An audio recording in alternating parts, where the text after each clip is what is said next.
आज मैं तुम्हें कोई कहानी नहीं सुनाने आया हूं। आज मैं तुम्हें कोई ज्ञान देने भी नहीं आया हूं। आज मैं तुम्हें वो दिखाने आया हूं जिसे देखकर गौतम बुद्ध मौन हो गए थे। क्योंकि सत्य बोलने से नहीं समझाया जाता। सत्य तो तब समझ आता है जब बोलने वाला चुप हो जाता है। और यहीं से बुद्ध शुरू होते हैं। तुमने बुद्ध को देखा है? नहीं, तुमने मूर्ति देखी है। शांत चेहरा, आधी बंद आंखें, हल्की मुस्कान। लेकिन बुद्ध कोई मूर्ति नहीं थे। बुद्ध एक आग थी जो भीतर जल रही थी।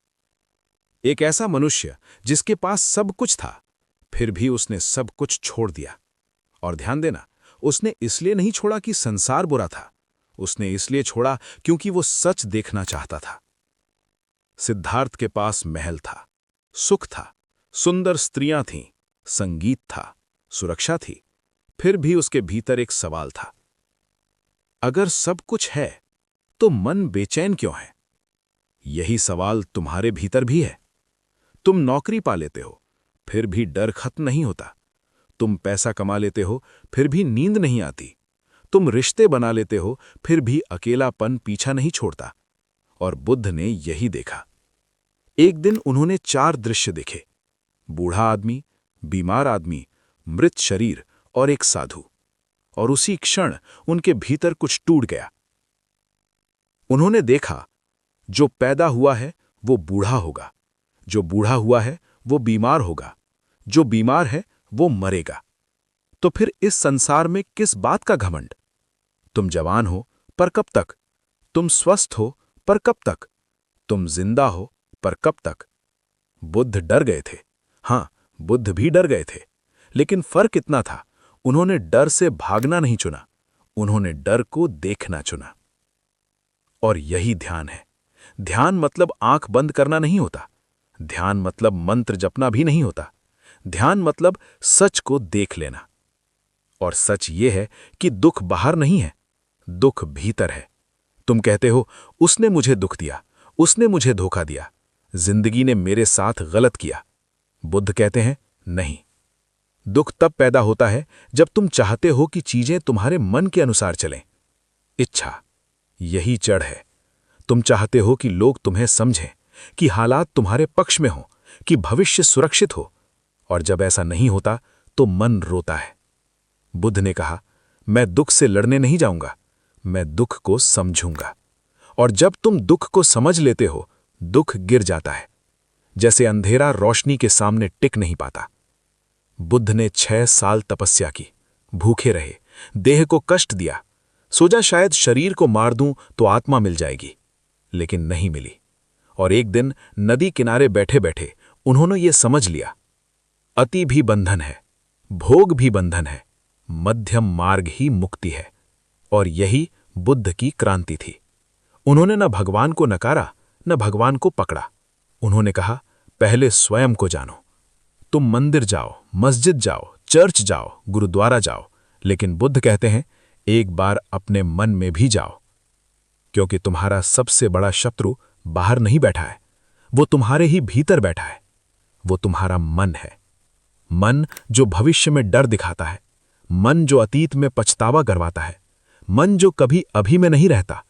और बुद्ध ने कहा, जो अभी है वही सत्य है। अभी सांस चल रही है, अभी शरीर जीवित है, अभी सुनने वाला सुन रहा है। बस यहीं रहो। और जब तुम यहीं रह जाते हो तो दुख को जगह नहीं मिलती। बुद्ध किसी को बदलने नहीं आए थे, वे किसी को सुधारने नहीं आए थे, वे क्रांति करने नहीं आए थे, वे बस जगाने आए थे। और जागना सबसे खतरनाक चीज है, क्योंकि जो जाग गया वो डरता नहीं, जो जाग गया वो झुकता नहीं, जो जाग गया वो बिकता नहीं। और इसलिए बुद्धों को पहले नजरअंदाज किया जाता है, फिर विरोध किया जाता है, और अंत में पूजा में बदल दिया जाता है। क्योंकि जीवित बुद्ध खतरनाक होता है। मूर्ति बना दो, दीप जला दो, फूल चढ़ा दो, लेकिन उनके शब्द मत सुनो। और आज अगर तुम ये सुन रहे हो तो समझ लेना, ये प्रवचन नहीं है, ये निमंत्रण है। अगले भाग में हम देखेंगे बुद्ध का मौन इतना शक्तिशाली क्यों था कि राजा कांप जाते थे और साधारण मनुष्य मुक्त हो जाता था। यदि ये तुम्हारे भीतर कुछ हिला गया हो तो समझ लेना बुद्ध अभी जिंदा है। बुद्ध बोलते नहीं थे, बुद्ध उपस्थित होते थे।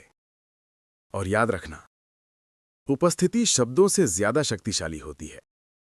जो बुद्ध किसी सभा में बैठते थे तो लोग उनके पास इसलिए नहीं आते थे कि वे कुछ सुनना चाहते थे। लोग इसलिए आते थे क्योंकि उनके भीतर शोर रुकने लगता था।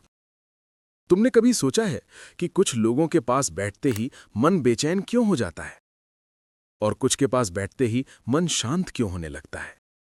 बुद्ध कहते हैं क्योंकि मन मन से बात करता है, और बुद्ध का मन पूर्ण मौन था।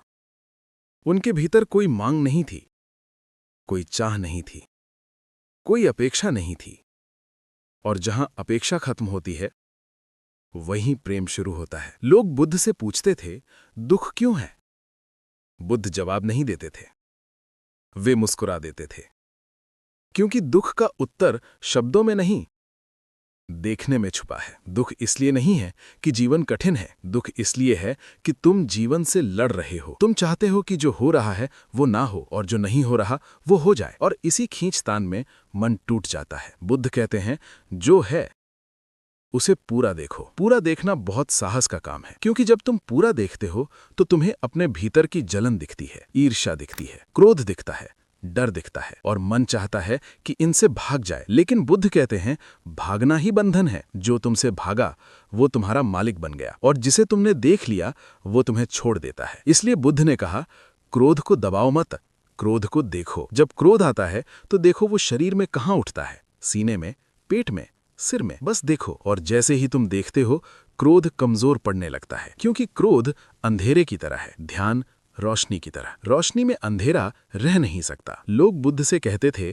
आपके पास रहकर हम हल्के हो जाते हैं। बुद्ध कहते थे, मैं कुछ नहीं करता, तुम बोझ छोड़ देते हो। और सबसे भारी बोझ क्या है? मैं सही हूं, मैं गलत हूं, मेरे साथ ऐसा हुआ, मेरे साथ वैसा हुआ। ये मैं इतना भारी है कि पूरी जिंदगी इसी को ढोते ढोते थक जाते हो। बुद्ध ने कहा, देखो ये मैं हर पल बदल रहा है। कल का तुम आज नहीं हो, आज का तुम कल नहीं रहेगा। तो फिर इस मैं को इतना पकड़ क्यों रखा है?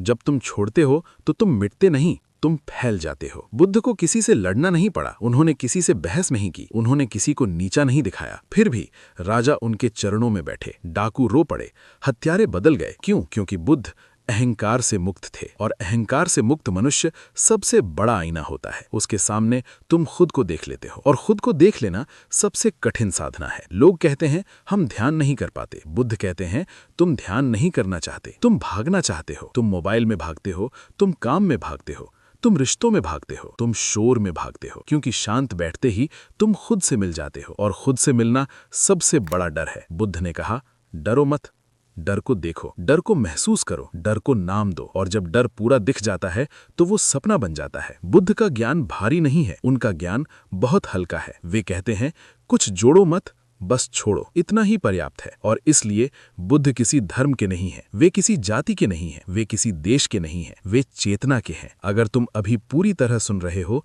तो समझ लेना तुम बुद्ध से दूर नहीं हो, बस एक कदम बाकी है। वो कदम है जागने का। अगले भाग में हम जानेंगे बुद्ध की करुणा कमजोरी नहीं, सबसे बड़ी शक्ति क्यों थी, और क्यों करुणा से ही मुक्ति का द्वार खुलता है। यदि ये शब्द तुम्हें चुप करा गए हों तो जान लेना बुद्ध ने तुम्हें छू लिया है। बुद्ध ने करुणा को सिखाया नहीं, बुद्ध करुणा बन गए थे। और करुणा कमजोरी नहीं होती, करुणा सबसे गहरी शक्ति होती है। तुम जिस दिन किसी को समझने लगते हो, उसी दिन तुम उससे ऊपर उठ जाते हो। बुद्ध कहते थे, जो व्यक्ति क्रोध करता है वो पहले से ही पीड़ा में है।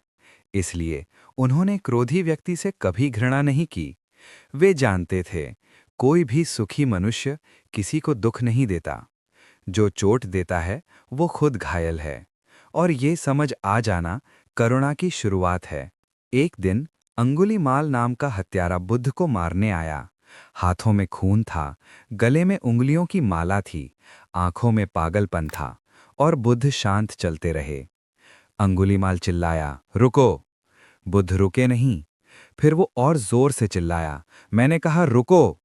तब बुद्ध मुड़े और बोले, मैं तो कब का रुक गया हूं, तुम कब रुकोगे?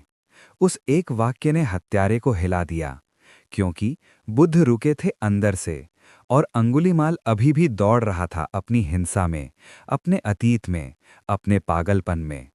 उस दिन एक हत्यारा भिक्षु बन गया।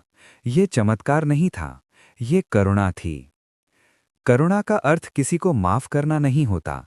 करुणा का अर्थ है दूसरे की पीड़ा को देख लेना।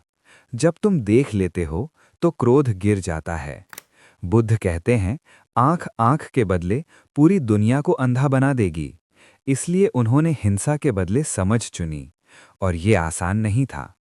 करुणा बहादुरों का रास्ता है। डरपोक बदला लेते हैं, साहसी समझते हैं। जब कोई तुम्हें चोट पहुंचाए तो दो रास्ते होते हैं। पहला, तुम भी चोट पहुंचाओ। दूसरा, तुम देखो कि वो ऐसा क्यों कर रहा है। दूसरा रास्ता बुद्ध का रास्ता है। बुद्ध ने कहा, मैं किसी को बदलने नहीं आया, मैं बस प्रकाश देने आया हूं। प्रकाश में जो बदलना चाहता है वो बदल जाता है, जो नहीं बदलना चाहता वो चला जाता है। और बुद्ध को इससे कोई फर्क नहीं पड़ा, क्योंकि जिसने अपेक्षा छोड़ दी वो मुक्त हो गया। तुम दुखी इसलिए नहीं कि लोग बदलते नहीं, तुम दुखी इसलिए हो कि तुम चाहते हो कि लोग तुम्हारे अनुसार बदलें। बुद्ध कहते हैं, लोग जैसे हैं वैसे ही उन्हें होने दो। ये स्वीकार कमजोरी नहीं है, ये गहरी समझ है। जब तुम स्वीकार कर लेते हो तो तुम्हारा मन युद्ध से बाहर आ जाता है, और युद्ध से बाहर आया मन पहली बार सांस लेता है। बुद्ध की करुणा सिर्फ दूसरों के लिए नहीं थी, वो स्वयं के लिए भी थी।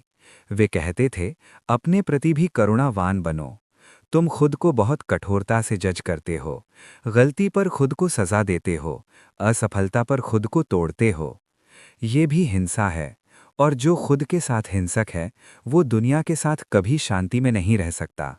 बुद्ध कहते हैं, पहले अपने मन को गले लगाओ। मन को सुधारो मत, मन को बदलो मत, मन को देखो। देखते देखते मन ढीला पड़ जाएगा, और जब मन ढीला पड़ता है तो हृदय खुलता है। करुणा हृदय के खुलने का नाम है, और खुला हृदय कभी छोटा नहीं होता। इसलिए बुद्ध कहते हैं, जब तुम किसी से मिलो तो ऐसे मिलो जैसे वो पीड़ा में हो, क्योंकि वो सच है। हर मनुष्य किसी न किसी दर्द को छुपाए चल रहा है। अगर ये बात तुम्हारे भीतर उतर गई हो तो समझ लेना, तुम बुद्ध के मार्ग पर पहला कदम रख चुके हो।